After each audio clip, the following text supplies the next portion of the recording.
আসসালামু আলাইকুম গাইস, আশা করি সবাই ভালো আছেন।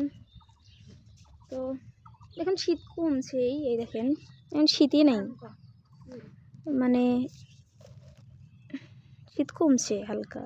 আগে তো গ্রামে এতটাই শীত ছিল, তারপরেও শীত আছে, একবারে যে কমছে সেটাও না। ওই যে আমাদের বাড়ির রাস্তার কলাবাগান, বাঁশের ঝাড়, আমরা এখানে দাঁড় হয়ে আছি 3 ভাই বোন। একটা বোন এই যে পিচ্ছি, এই যে বড়টা আল্লাহ। তো সবাই ব্রাশ করতেছি, আমরা সবাই ব্রাশ করতেছি। বাবুর ব্রাশ কোথায়? ব্রাশ করো। আমরা সবাই ব্রাশ করতেছি।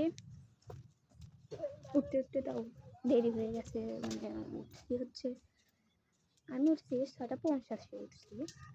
হ্যাঁ, 6:50 উঠছি, কিন্তু বিছানায় শুয়েছিলাম, ফোন টোন টিপলাম আর কি।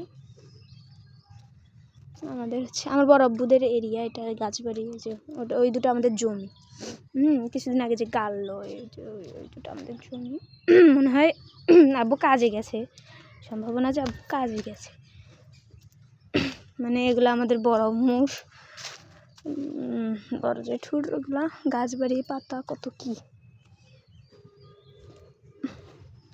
ওই যে সূর্য উদয় হইতেছে, আহ কত সুন্দর দৃশ্য। এখন হচ্ছে মানে জমি হচ্ছে ফাঁকা, তো ধান সেরকম লাগায়নি, এটা ফাঁকা, আবার ওই দিক লাগাইছে। যখন পুরাটাই ধান লাগাবে, ধান যখন হচ্ছে গজাবে, মানে থোর আসবে আর কি, গাজাতে শুরু করবে, তখন দৃশ্যটা এতটা সুন্দর লাগে বলার বাহিরে। না বললে বিশ্বাসই, মানে না দেখলে বিশ্বাসই করতে পারবেন না যে এতটা সুন্দর লাগে এই দৃশ্যটা। আর এদিকে গাছগাছালি তেমন বেশি নাই, ওই যেগুলা গাছ মানে পাড় আর কি, নিচে হচ্ছে পুকুর আছে, ওই যে হাঁটাহাঁটি করলে আর কি ভালো লাগে। তো অত দূর আমি যাই না, ভালো লাগে না, সারাদিন বাসায় থাকি। ভাই বোন আছে, এদের নিয়ে আড্ডা দেই, বাসায় থাকি। এখনো গ্রামের মানুষ বেশি একটা জানেই না যে আমি আসছি, যারা জানে তারা দেখে দেখে গেল। সবাই আসে শুধু জিজ্ঞেস করে তোর স্বামী কোথায়, সবাই দাঁড়িয়ে হয় তো। আমি তোকে রেখেই চলে আসছি, এদের মধ্যে আসবে মনে হয়। ও আসলে যে আবার ওকে নতুন জামাইয়ের মতো দেখবে না, এটা কোনো কথাই না, আবার ওকে দেখতে আসবে সবাই। কেমন পরিবর্তন হয়েছে, তখন তো বিয়ের পরপর না চিকন চাকনা ছিল দুইজনে, এখন তো তাও মাশাআল্লাহ চেহারাটা অনেক সুন্দর হয়েছে।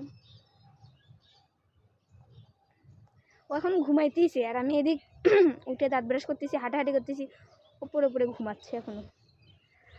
তো গাইস, সবাই ভালো থাকবেন, সুস্থ থাকবেন,